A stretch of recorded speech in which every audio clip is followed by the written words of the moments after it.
Hey guys, what's up? Military Miles in History here. So, today I'm going to be making a commentary video on Eastern tanks versus Western tanks. And by the way, there will be a video on this tank coming soon, but I'm not going to tell you when because that would spoil the whole video.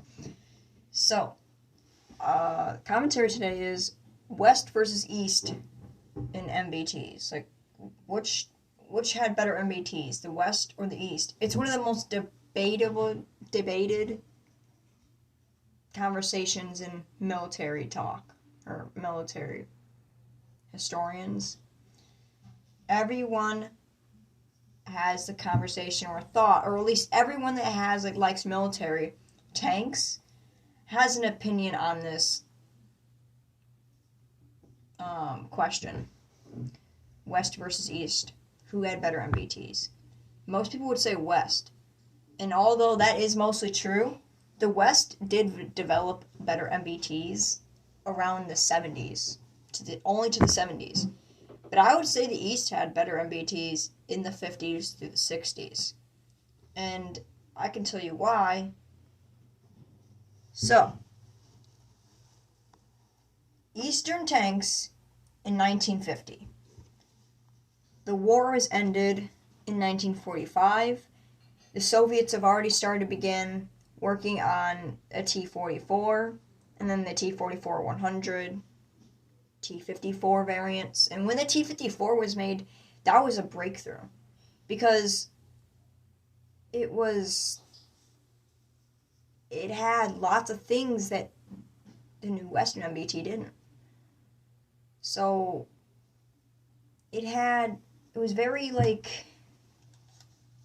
low to the ground. And I know this is not a T-54, it's a T-62, but it was very low to the ground. And that's one thing about Eastern tanks. They're so low to the ground. They're such a low profile. They're almost like a tank destroyer from World War II. They're very low profile. They don't have a turret, so they're very low profile. But these do have a turret, but they're lower, just a little bit higher than a World War II tank destroyer. They're very low to the ground. And also, their guns. I say what Eastern MBTs were good when they didn't have autoloaders. The T-55, T-54, and the T-62 did not have autoloaders.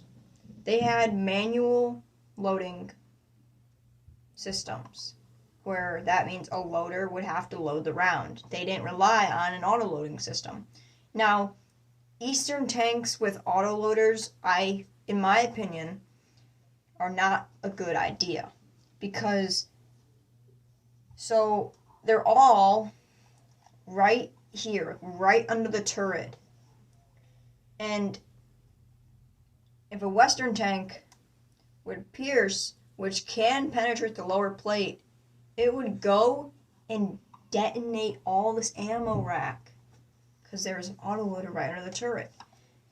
And it'd be an easy kill shot right there, right under the lower plate, right where all this ammo is, and boom. It's most common for Russian tanks in Ukraine right now. And now, I'm not taking any side in this war. I have no room to. You could see lots of Russian and Ukraine tanks, when they get knocked out, most of the time their turrets they just, boom. They fly up into the air. And you'll find their turrets laying over here. And that is because they have all this autoloader system right there.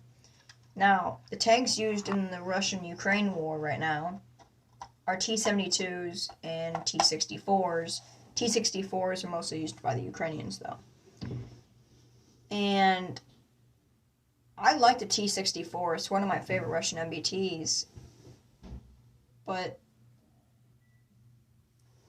it has that same flaw. It's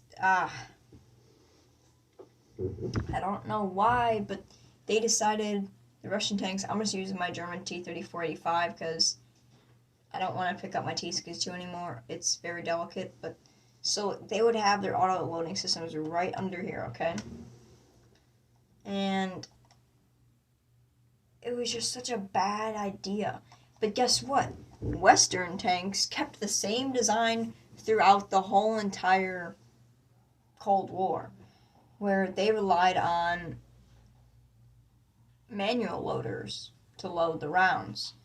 And the M60 and M48, M47, they all had manual loading rounds. Now, that's a good thing. I would, if it had to be up to me to design a tank, I would definitely make it a manual loading tank. Unless the autoloader was in the turret. Russian autoloaders are not good. They can be good. I'm not saying like, oh, if Russia made a new autoloader today, it would be bad. I'm saying their style of autoloaders, the way they put them, they put them right under the turret, which is also really low. It goes to the very bottom floor of the tank. So one shot in the lower plate, it's gonna go all the way through and hit the ammo rack.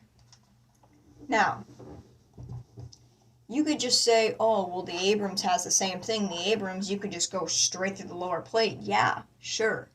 But guess what would happen? It would only... Now, we're talking about 70s right now. So, T-72 is the most modern Russian tank at the time. And the Abrams is the new U.S. MBT. Now, if you shot an Abrams right in the lower plate, I'm going to use my T-62 example. You shot it, since it does not have an autoloader, it would go in, and also the turret's pretty big. That's one thing that Western tanks don't have. They're not low to the ground like Eastern MBTs.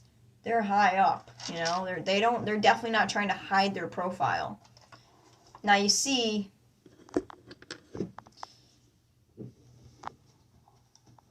one shot to the Abrams, it would go in, possibly kill the driver, and it would just go straight through, because since the turret is so high up, the guys are naturally higher up in the tank, so there's a chance of one of the guys in the turret not dying. Now, I'm not saying they can't die at all. They could obviously get damaged by shrapnel or even killed. So, that's definitely not what I'm trying to say right now. What I'm trying to say here is autoloaders, well, the autoloaders under the turret it's not really that good of an idea. Now, the French is what made a really good autoloader design. The French made an autoloader design in the back of the turret. And that's why you see in the Leclerc, AMX-13 turret, and stuff like that, you could see that the autoloader's in the back of the turret. So in most MBTs nowadays, you can't penetrate turret face. Western MBTs, you cannot really penetrate the turret face. Most of all Western MBTs, its turret face is its strongest point, because that's housing the gun, that's housing the crew members that are operating the gun. That's the most important thing of a tank, is its gun. Now that's debatable. You could say its engine is, because the tank is not going to drive without an engine. Or, yeah. And if you do shoot a tank in the lower plate, modern darts would just keep going and disable the engine. If the engine is higher up in the tank, okay, cool.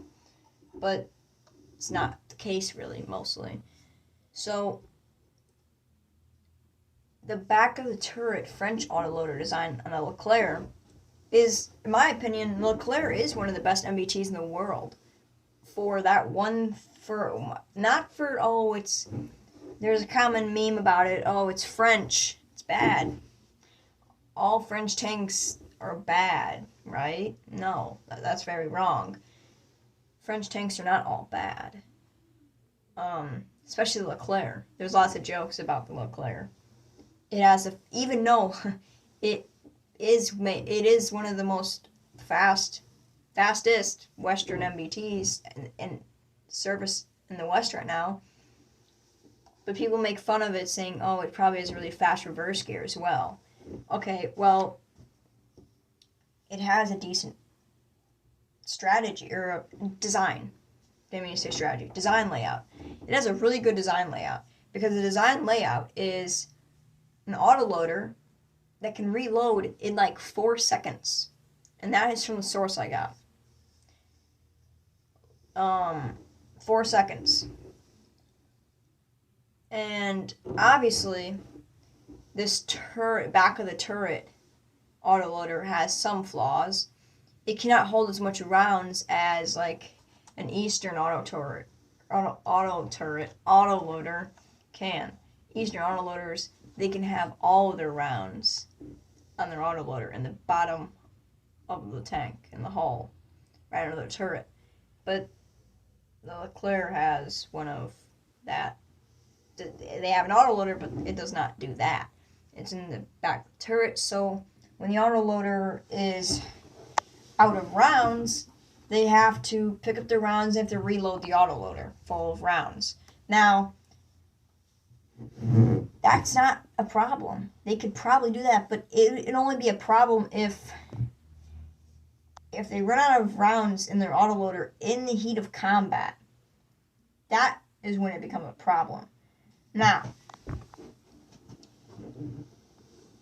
so the Leclerc also has another system. It has that really strong turret face. Now, yes, you can pen in some spots. I'm not saying it's impenetrable at all. You can aim for like right in its gun mantlet, like right there. There's a flat part on the gun mantlet. You can aim right there, and a dart could go through and potentially detonate that back ammo rack, and it would destroy the breach. But that's not really known though. Like, not known. Didn't mean to say that. That is a really small spot to hit though. Chances of the dart actually hitting in that spot are more slim than the chances of the darts hitting the turret cheeks or the turret face. Now, the turret face is what protects the guys in the turret. Okay?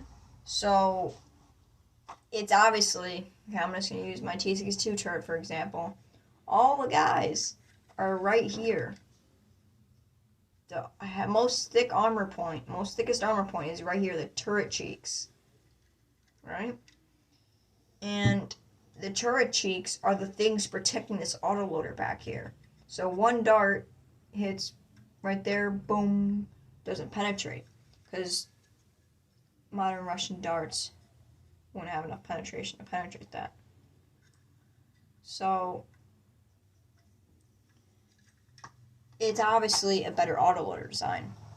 And no, that's not because, it's just an Eastern, or it's just a Western design.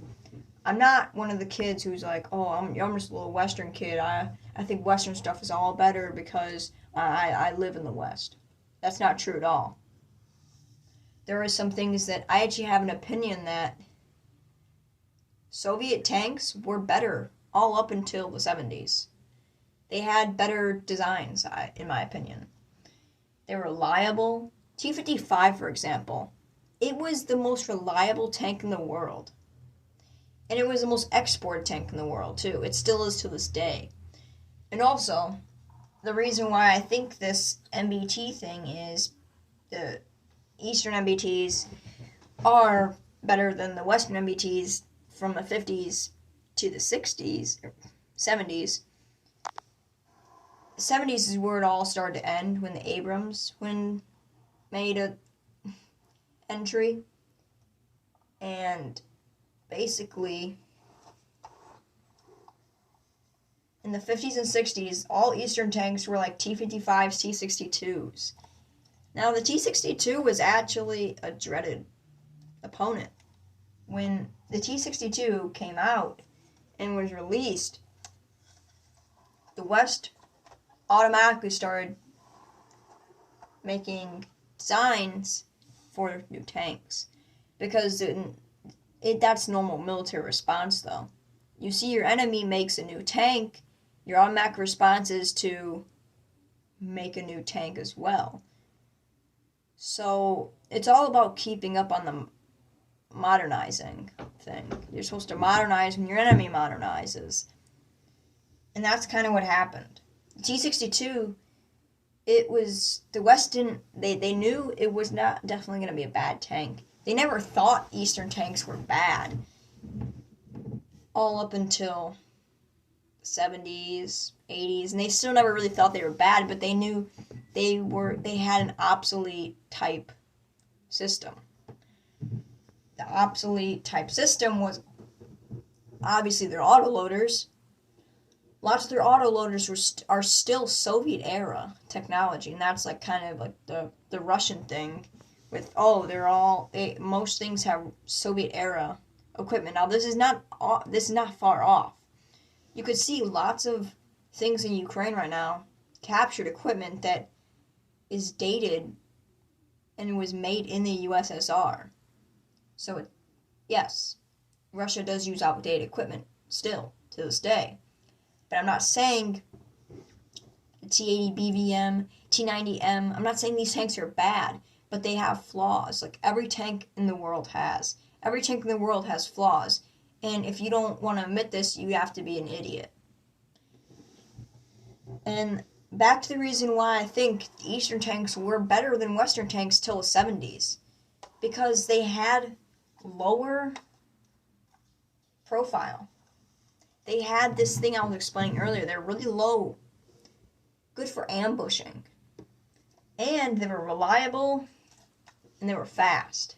They weren't like fast, like, but they were not slow. They were decently. They had decent speed, and also they had pretty good guns. I would say they had better guns than their counterparts. The T-62 had a better gun than the M60, and the T-55, in my opinion, was better than the M48. Even though they can both penetrate each other with their types of rounds, I still think the T-55 is a better tank than the M48. The M48 is taller. It's more easier to recognize and spot. And also its gun. The M48's gun was obsolete, okay? Not obsolete for its time, but it gradually gotten obsolete. And then when the US sold Israel a few M48s, Israel made these tanks a lot better than they actually used to be. Israel put a brand new gun on these M48s. It was the same gun on the Centurion, Mark 10. The L7, I think it's called. I think it's called the L7. This new gun had a lot better penetration than the M48's gun, and it had Sabot, or Sabot, however you want to say it. And the M48, they also put Blazer ER8 all over it. And they renamed it to Magach 3.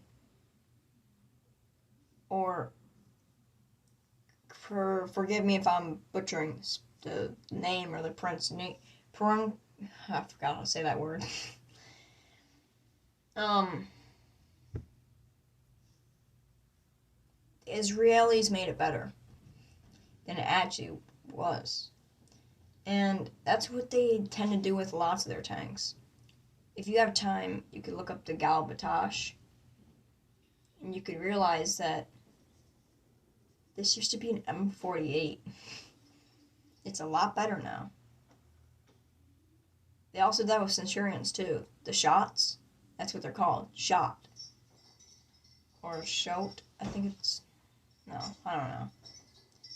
But they made it better than it actually was. And so, the Israelis actually, in my opinion, may have had some of the tanks that the West really should have been going for. But there again, people who say like the Merkava is one of the worst tanks because its engine is in the front. Well, that's not a terribly bad idea in a reason. Against darts, no, it's not good. But against heat or like chemical rounds, it would stop in the engine. It's smart. And also, Israel doesn't need to make MBTs like the Abrams and Leopard. You know why? Because all of its neighbors, all of the countries in that area where Israel is located on the map, they don't have like T-80 BBMs, you know? They don't have like tanks like that. They don't have really modern tanks like that. Egypt uses T-72s.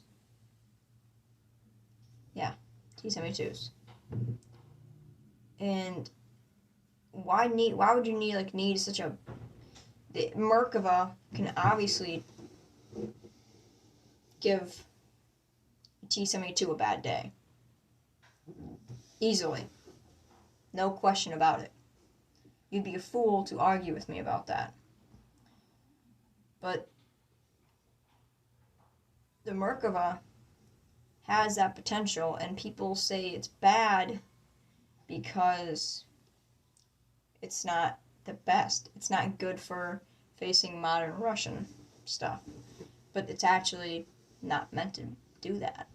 Obviously, they're going to keep upgrading it, but Israeli tanks are really protected with ERA, spaced armor, lots of stuff like that.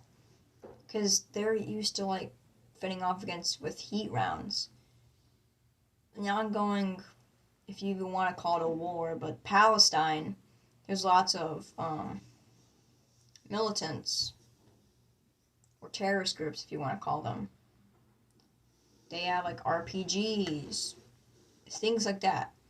Well, these RPGs would be no match to an Israeli tank because Israeli tanks are so decked out in protection systems, the RPG wouldn't do anything to it.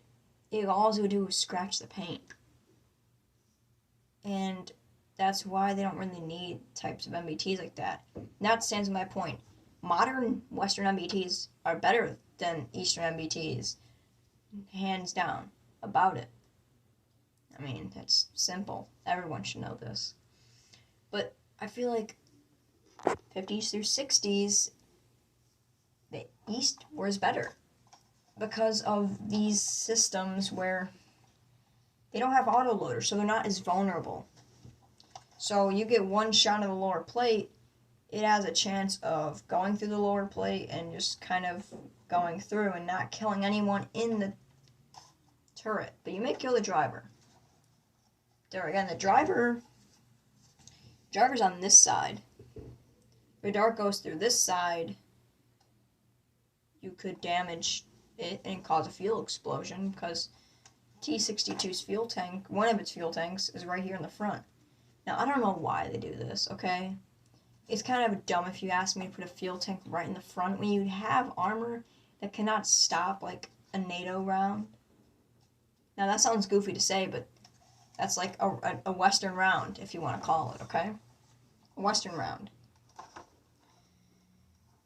But these tanks are also lower profile, so they can not be spotted or seen before a Western tank sees them. They could see a Western tank before a Western tank sees them. M60 is also higher profile, so you could easily have a battle between a T-62 and M60 and an M60. Yeah, M60. An M60 and a T-62 battle each other, and a T-62 has a chance of winning because of this low profile, right? And you gotta remember, neither of these tanks have heat, okay? Not heat, I mean to say heat. Thermals. The M60 does not have thermals. The standard 1960s M60 does not have thermals, okay? So, and neither does this. So they all have, their only, like, thing is, like, night vision and stuff like that. They don't have thermals, so they could easily cover themselves in bushes. The T-62 can cover itself all in bushes, and it's so low to the ground that it could easily catch an M60 off guard and stuff like that. It's very easy to do that for a T-62. And also, I said it again, and I'll say it again. I said this already, but the T-55, T-62 were one of the most reliable tanks in the world. And even though countries still use the T-55, and that's their main MBT till this day, and they are still using this T-55 because it's a reliable tank. But yeah, that's why I think Eastern MBTs, 50s through 60s, are better. They could easily be outmatched. Easily outmatched. And they could outmatch an M60 so easily if there's many of them. And that's another good thing about these Eastern MBTs early on. They can mass produce these things because they're not terribly expensive. They're focusing on quantity over quality, but that's not the thing with the T-62. It's not a tank where you could say it's a quality or it's a quantity over quality. It's actually both. It's a really good tank, and also it's a really cheap tank. So it's all the things a communist nation like the USSR would need. A cheap but effective tank. That's exactly what the T-62 is. Same with the T-55. Now, as soon as 1970 came rolling along, it was all over. The USSR switched to their first autoloader tank, which, no, it was not in the 70s where the T-64 went into service. It went into service earlier. But it was one of the tanks that, hold on, I didn't brain fart. 64. The T-64 went into service. It had an autoloader. And it had the first system of autoloader like this. It had this autoloader, and it had the same flaw. A dart right through would detonate all this ammo and kill everyone inside. Now, the T-64 actually made the West scared because they didn't know how. They thought it was better than it actually was because they didn't know how actually good it was as soon as it came out in the service. They didn't know how good it was. They thought it was pretty good, and it actually made them scared to, okay, we need to design another tank. And that's what made the Abrams.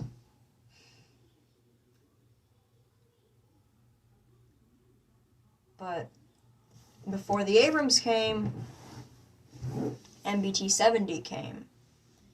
A joint project between Germany and America. The MBT-70 was made to try to counter the T-64.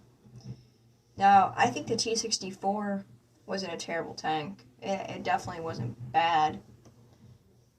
and it just had this autoloader. T-64 was actually still pretty good, and this is when they just removed a key thing to a tank, or I guess it's not really a key thing, but now Russian tanks, from now on, had a 3-man crew. The T-64 had a 3-man crew. Commander, gunner, and driver, because there's no need for a loader. So it automatically made the tank more comfortable for the crew, since there was only 3 guys. It wasn't really a bad tank to sit in. It was kind of comfortable for its crew, and they liked it, but also they probably didn't. That's my opinion.